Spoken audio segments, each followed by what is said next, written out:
le cycle du VIH.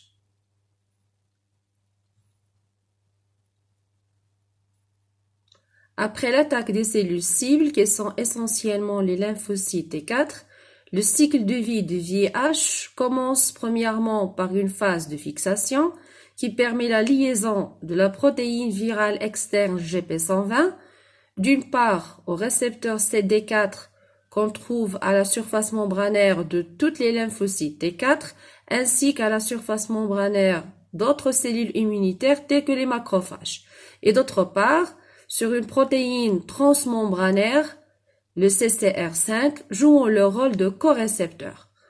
Après la phase de fixation, bien sûr, de la protéine virale externe GP120 sur la cellule cible, le virus passe à une deuxième phase de fusion. Fusion entre la membrane virale et la membrane de la cellule cible ou bien la cellule hôte. Cette fusion qui permettra l'injection du génome viral après décapsidation.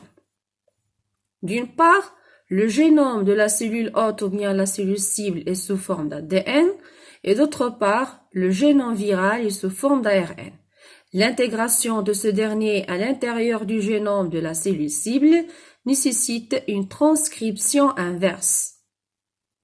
Une transcription en premier filament d'ADN, puis un dédoublement en double hélice pour obtenir un génome viral où intervient l'intégrase comme enzyme pour l'intégrer à l'intérieur du génome de la cellule cible.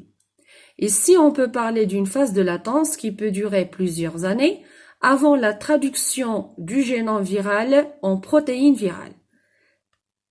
Cette traduction, qui commencera bien sûr par une phase de transcription en multiples filaments d'ARN messagers à l'intérieur du noyau de la cellule cible, ces ARN messagers transcrits qui vont migrer vers le cytoplasme pour subir une deuxième phase de traduction. Traduction en polypeptides et protéines virales.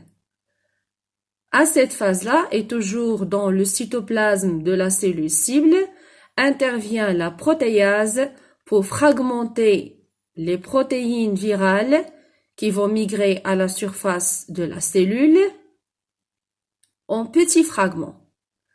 Ces fragments de protéines virales qui vont bien sûr, après l'assemblage, donner naissance à un grand nombre de virus qui vont quitter la cellule hôte vers d'autres cellules à infecter.